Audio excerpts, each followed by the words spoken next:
Genesis chapter 12. The Lord had said to Abram, "Go from your country, your people and your father's household to the land I will show you. I will make you into a great nation, and I will bless you. I will make your name great, and you will be a blessing. I will bless those who bless you, and whoever curses you I will curse, and all peoples on earth will be blessed through you." So Abram went as the Lord had told him, and Lot went with him. Abram was 75 years old when he set out from Haran. He took his wife Sarai, his nephew Lot, all the possessions they had accumulated, and the people they had acquired in Haran, and they set out for the land of Canaan, and they arrived there. Abram travelled through the land as far as the site of the great tree of Moreh at Shechem. At that time the Canaanites were in the land.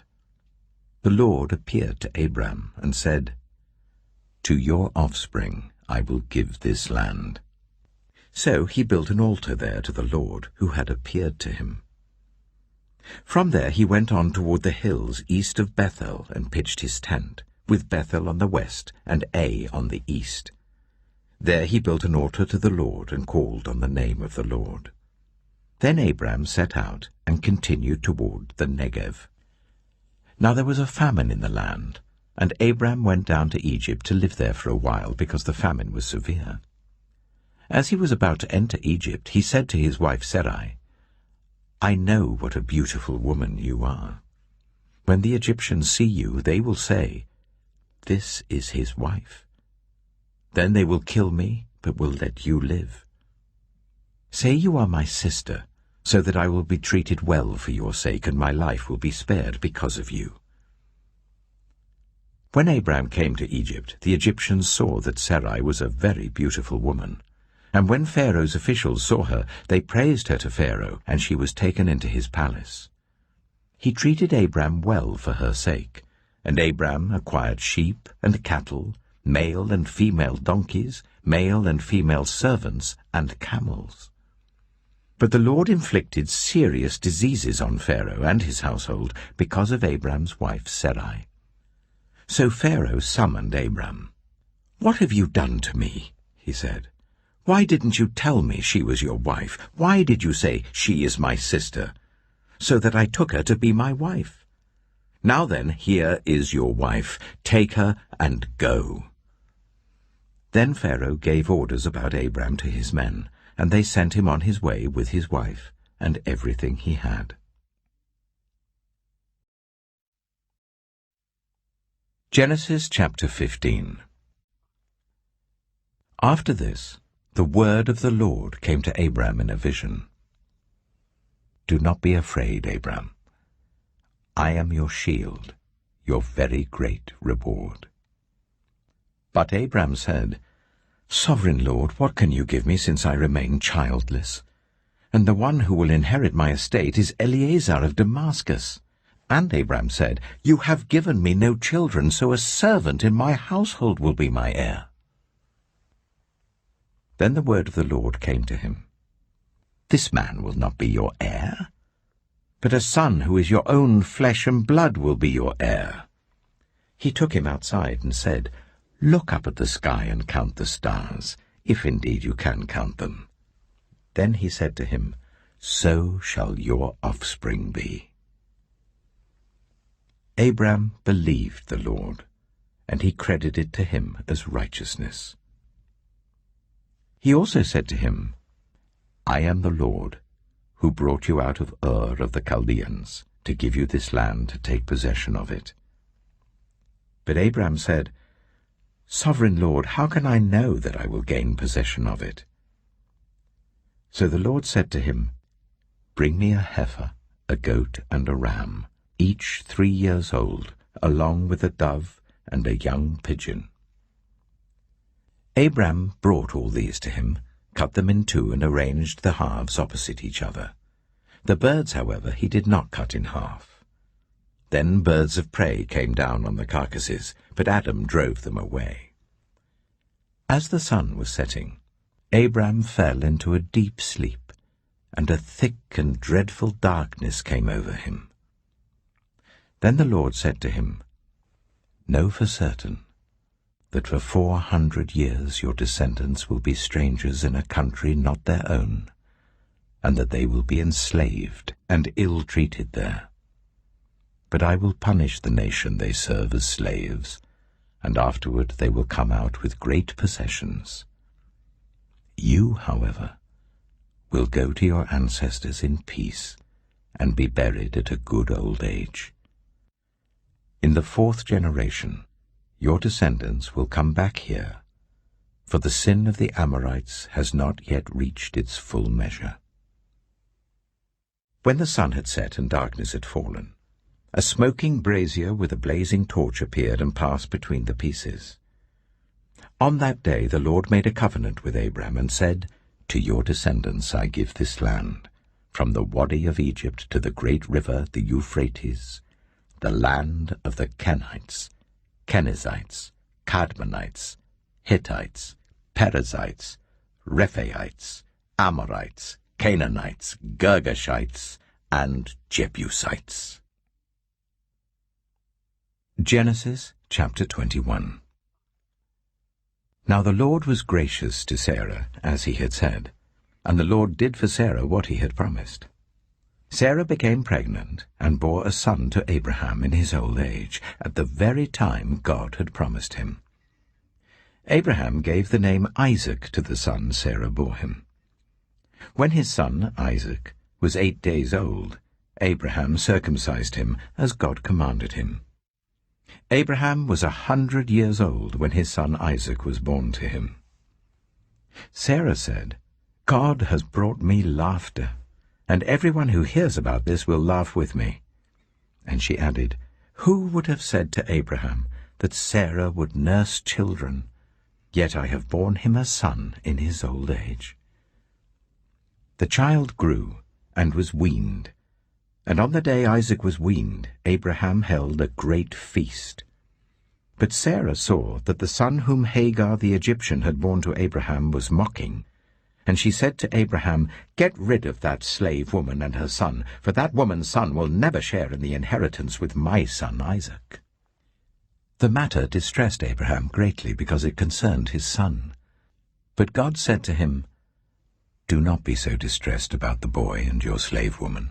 Listen to whatever Sarah tells you, because it is through Isaac that your offspring will be reckoned. I will make the son of the slave into a nation also, because he is your offspring." Early the next morning Abraham took some food and a skin of water and gave them to Hagar. He set them on her shoulders and then sent her off with the boy. She went on her way and wandered in the desert of Beersheba. When the water in the skin was gone, she put the boy under one of the bushes. Then she went off and sat down about a bow shot away, for she thought, "I cannot watch the boy die."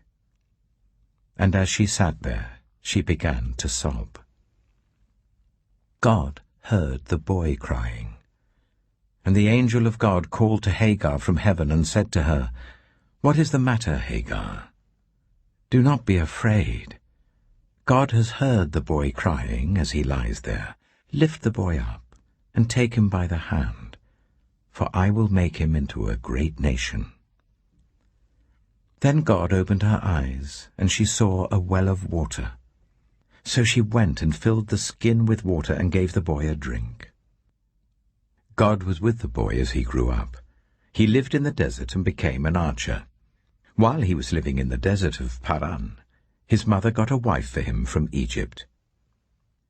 At that time, Abimelech and Phicol, the commander of his forces, said to Abraham, "God is with you in everything you do. Now swear to me here before God that you will not deal falsely with me or my children or my descendants.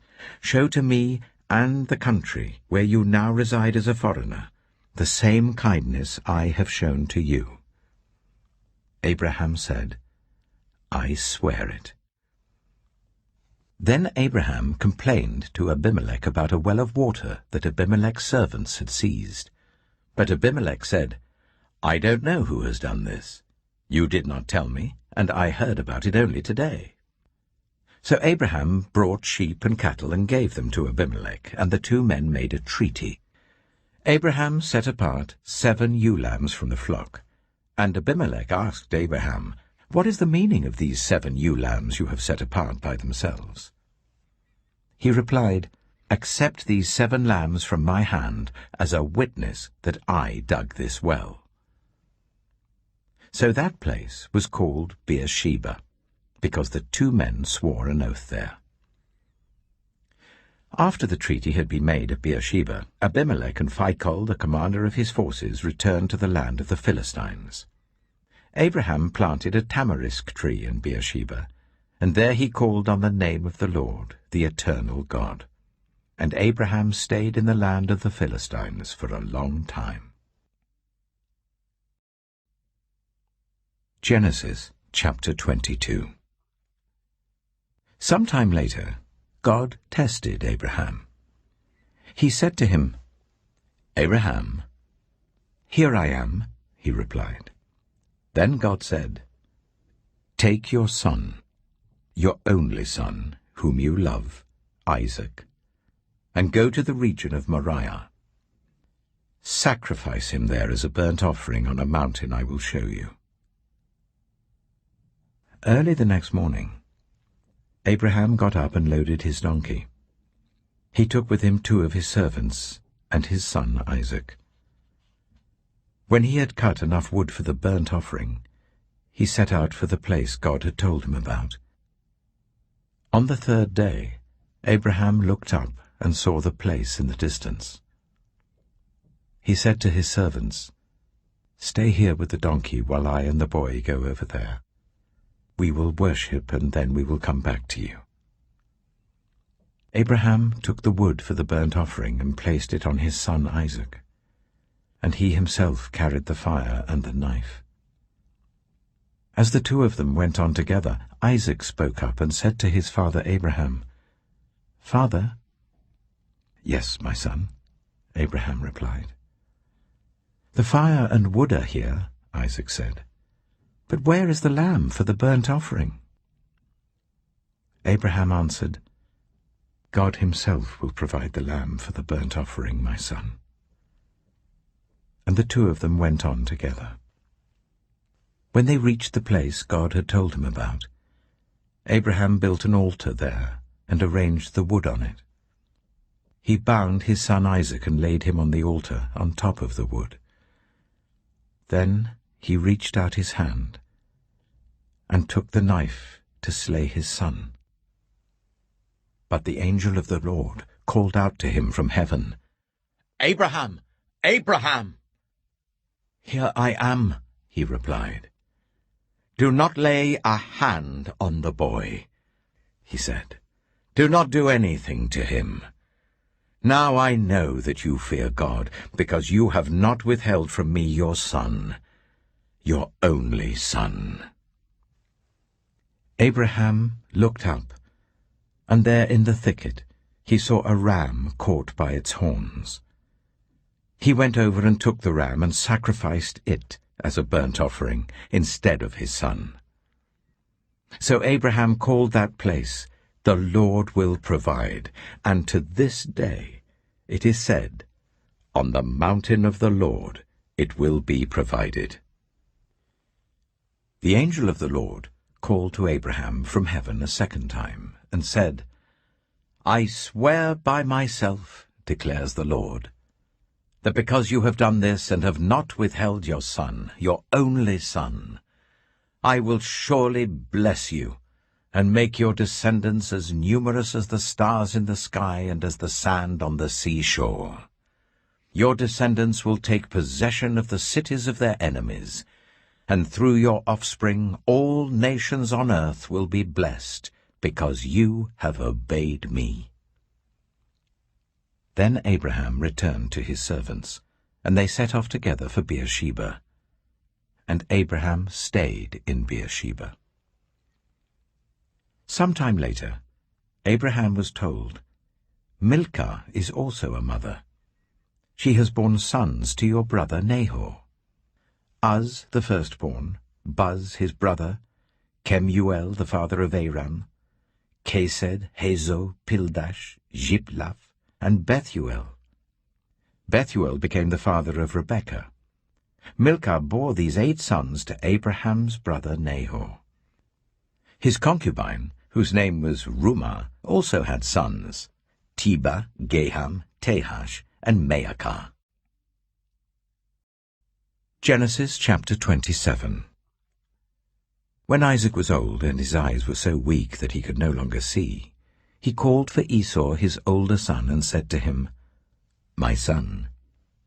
"Here I am," he answered. Isaac said, "I am now an old man and don't know the day of my death. Now then, get your equipment, your quiver and bow, and go out to the open country to hunt some wild game for me.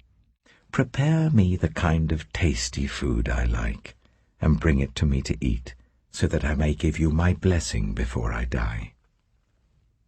Now Rebekah was listening as Isaac spoke to his son Esau. When Esau left for the open country to hunt game and bring it back, Rebekah said to her son Jacob, "Look, I overheard your father say to your brother Esau, 'Bring me some game and prepare me some tasty food to eat, so that I may give you my blessing in the presence of the Lord before I die.' Now, my son, listen carefully and do what I tell you. Go out to the flock and bring me 2 choice young goats, so I can prepare some tasty food for your father, just the way he likes it. Then take it to your father to eat, so that he may give you his blessing before he dies." Jacob said to Rebekah his mother, "But my brother Esau is a hairy man, while I have smooth skin. What if my father touches me? I would appear to be tricking him, and would bring down a curse on myself rather than a blessing." His mother said to him, "My son, let the curse fall on me. Just do what I say. Go and get them for me." So he went and got them and brought them to his mother, and she prepared some tasty food, just the way his father liked it.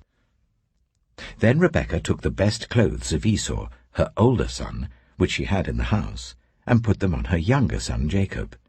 She also covered his hands and the smooth part of his neck with the goat skins.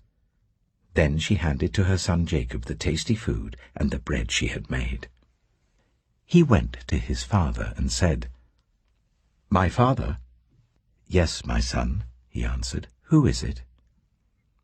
Jacob said to his father, "I am Esau, your firstborn. I have done as you told me. Please sit up and eat some of my game, so that you may give me your blessing." Isaac asked his son, "How did you find it so quickly, my son?" "The Lord your God gave me success," he replied. Then Isaac said to Jacob, "Come near so I can touch you, my son, to know whether you really are my son Esau or not." Jacob went close to his father Isaac, who touched him and said, "The voice is the voice of Jacob, but the hands are the hands of Esau." He did not recognize him, for his hands were hairy like those of his brother Esau, so he proceeded to bless him. "Are you really my son Esau?" he asked. "I am," he replied. Then he said, "My son, bring me some of your game to eat, so that I may give you my blessing." Jacob brought it to him, and he ate, and he brought some wine, and he drank. Then his father Isaac said to him, "Come here, my son, and kiss me." So he went to him and kissed him. When Isaac caught the smell of his clothes, he blessed him and said, "Ah, the smell of my son is like the smell of a field that the Lord has blessed. May God give you heaven's dew and earth's richness, an abundance of grain and new wine. May nations serve you and peoples bow down to you. Be Lord over your brothers, and may the sons of your mother bow down to you. May those who curse you be cursed, and those who bless you be blessed." After Isaac finished blessing him, and Jacob had scarcely left his father's presence, his brother Esau came in from hunting. He too prepared some tasty food and brought it to his father. Then he said to him, "My father, please sit up and eat some of my game, so that you may give me your blessing." His father Isaac asked him, "Who are you?" "I am your son," he answered, "your firstborn, Esau." Isaac trembled violently and said, "Who was it, then, that hunted game and brought it to me? I ate it just before you came, and I blessed him, and indeed he will be blessed." When Esau heard his father's words, he burst out with a loud and bitter cry, and said to his father, "Bless me, me too, my father." But he said, "Your brother came deceitfully and took your blessing." Esau said, "Isn't he rightly named Jacob? This is the second time he has taken advantage of me. He took my birthright, and now he's taken my blessing." Then he asked, "Haven't you reserved any blessing for me?" Isaac answered Esau, "I have made him lord over you, and have made all his relatives his servants, and I have sustained him with grain and new wine. So what can I possibly do for you, my son?" Esau said to his father, "Do you only have one blessing, my father? Bless me too, my father." Then Esau wept aloud. His father Isaac answered him, "Your dwelling will be away from the earth's richness, away from the dew of heaven above. You will live by the sword, and you will serve your brother. But when you grow restless, you will throw his yoke from off your neck." Esau held a grudge against Jacob because of the blessing his father had given him. He said to himself, "The days of mourning for my father are near. Then I will kill my brother Jacob." When Rebekah was told what her older son Esau had said, she sent for her younger son Jacob and said to him, "Your brother Esau is planning to avenge himself by killing you. Now then, my son, do what I say. Flee at once to my brother Laban in Haran. Stay with him for a while until your brother's fury subsides. When your brother is no longer angry with you and forgets what you did to him, I'll send word for you to come back from there. Why should I lose both of you in one day?" Then Rebekah said to Isaac, "I'm disgusted with living because of these Hittite women. If Jacob takes a wife from among the women of this land, from Hittite women like these, my life will not be worth living." Genesis chapter 28. So Isaac called for Jacob and blessed him. Then he commanded him, "Do not marry a Canaanite woman. Go at once to Paddan Aram, to the house of your mother's father Bethuel. Take a wife for yourself there from among the daughters of Laban, your mother's brother. May God Almighty bless you and make you fruitful and increase your numbers, until you become a community of peoples. May he give you and your descendants the blessing given to Abraham, so that you may take possession of the land where you now reside as a foreigner, the land God gave to Abraham." Then Isaac sent Jacob on his way, and he went to Paddan Aram, to Laban son of Bethuel the Aramean, the brother of Rebekah, who was the mother of Jacob and Esau.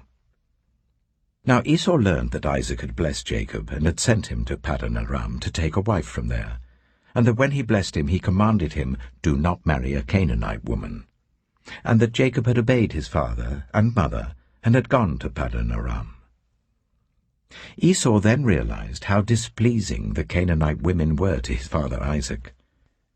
So he went to Ishmael and married Mahalath, the sister of Nebaioth, and daughter of Ishmael, son of Abraham, in addition to the wives he already had. Jacob left Beersheba and set out for Haran. When he reached a certain place, he stopped for the night because the sun had set. Taking one of the stones there, he put it under his head and lay down to sleep. He had a dream, in which he saw a stairway resting on the earth with its top reaching to heaven, and the angels of God were ascending and descending on it. There above it stood the Lord, and he said, I am the Lord, the God of your father Abraham and the God of Isaac. I will give you and your descendants the land on which you are lying. Your descendants will be like the dust of the earth, and you will spread out to the west and to the east, to the north and to the south. All peoples on earth will be blessed through you and your offspring. I am with you and will watch over you wherever you go, and I will bring you back to this land. I will not leave you until I have done what I have promised you. When Jacob awoke from his sleep, he thought, Surely the Lord is in this place, and I was not aware of it. He was afraid and said, How awesome is this place! This is none other than the house of God. This is the gate of heaven. Early the next morning, Jacob took the stone he had placed under his head and set it up as a pillar and poured oil on top of it. He called that place Bethel, though the city used to be called Luz. Then Jacob made a vow, saying, If God will be with me and will watch over me on this journey I am taking, and will give me food to eat and clothes to wear, so that I return safely to my father's household, then the Lord will be my God, and this stone that I have set up as a pillar will be God's house, and of all that you give me, I will give you a tenth. Genesis chapter 32. Jacob also went on his way, and the angels of God met him. When Jacob saw them, he said, This is the camp of God. So he named that place Mahanaim. Jacob sent messengers ahead of him to his brother Esau in the land of Seir, the country of Edom. He instructed them, This is what you are to say to my lord Esau. Your servant Jacob says, I have been staying with Laban and have remained there till now. I have cattle and donkeys, sheep and goats, male and female servants. Now I am sending this message to my lord, that I may find favor in your eyes. When the messengers returned to Jacob, they said, We went to your brother Esau, and now he is coming to meet you, and 400 men are with him.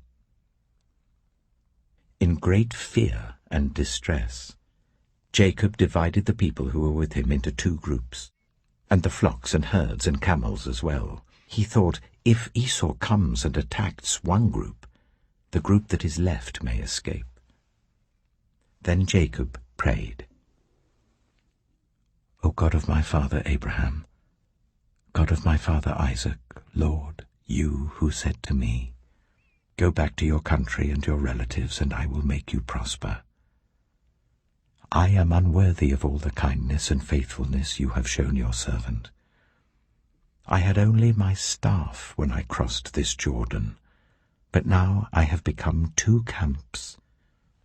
Save me, I pray, from the hand of my brother Esau, for I am afraid he will come and attack me, and also the mothers with their children.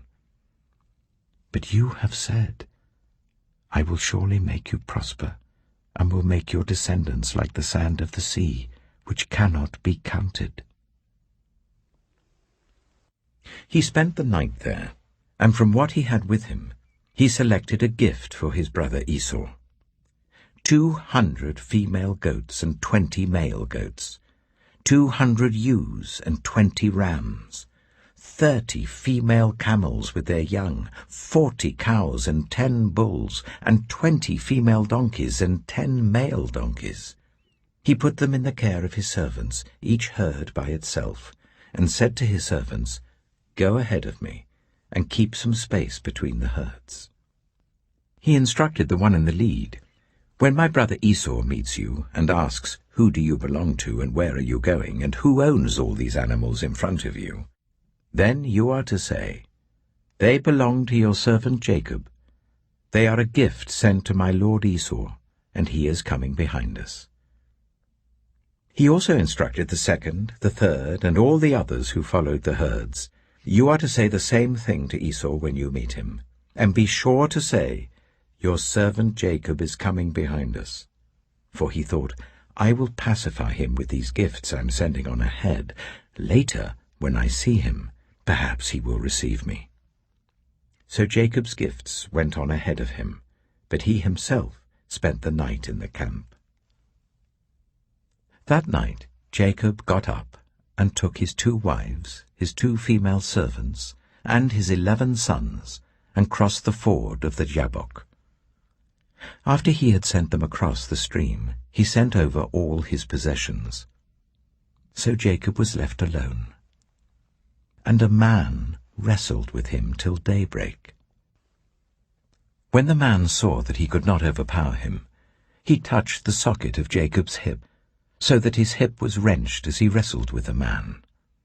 Then the man said, "Let me go, for it is daybreak." But Jacob replied, "I will not let you go, unless you bless me." The man asked him, "What is your name?" "Jacob," he answered. Then the man said, "Your name will no longer be Jacob, but Israel, because you have struggled with God and with humans and have overcome." Jacob said, "Please tell me your name." But he replied, "Why do you ask my name?" Then he blessed him there. So Jacob called the place Peniel, saying, "It is because I saw God face to face, and yet my life was spared." The sun rose above him as he passed Peniel, and he was limping because of his hip. Therefore to this day the Israelites do not eat the tendon attached to the socket of the hip, because the socket of Jacob's hip was touched near the tendon. Genesis chapter 33. Jacob looked up, and there was Esau, coming with his 400 men. So he divided the children among Leah, Rachel, and the 2 female servants. He put the female servants and their children in front, Leah and her children next, and Rachel and Joseph in the rear. He himself went on ahead and bowed down to the ground 7 times as he approached his brother. But Esau ran to meet Jacob and embraced him. He threw his arms around his neck and kissed him, and they wept. Then Esau looked up and saw the women and children. "Who are these with you?" he asked. Jacob answered, "They are the children God has graciously given your servant." Then the female servants and their children approached and bowed down. Next Leah and her children came and bowed down. Last of all came Joseph and Rachel, and they too bowed down. Esau asked, "What's the meaning of all these flocks and herds I met?" "To find favor in your eyes, my lord," he said. But Esau said, "I already have plenty, my brother. Keep what you have for yourself." "No, please," said Jacob. "If I have found favor in your eyes, accept this gift from me. For to see your face is like seeing the face of God now that you have received me favorably. Please accept the present that was brought to you, for God has been gracious to me, and I have all I need." And because Jacob insisted, Esau accepted it. Then Esau said, "Let us be on our way. I'll accompany you." But Jacob said to him, "My Lord knows that the children are tender, and that I must care for the ewes and cows that are nursing their young. If they are driven hard just one day, all the animals will die. So let my lord go on ahead of his servant while I move along slowly at the pace of the flocks and herds before me, and the pace of the children, until I come to my lord in Seir." Esau said, "Then let me leave some of my men with you." "But why do that?" Jacob asked. "Just let me find favor in the eyes of my lord." So that day Esau started on his way back to Seir. Jacob, however, went to Succoth, where he built a place for himself and made shelters for his livestock. That is why the place is called Succoth. After Jacob came from Paddan Aram, he arrived safely at the city of Shechem in Canaan, and camped within sight of the city. For 100 pieces of silver he bought from the sons of Hamor, the father of Shechem, the plot of ground where he pitched his tent.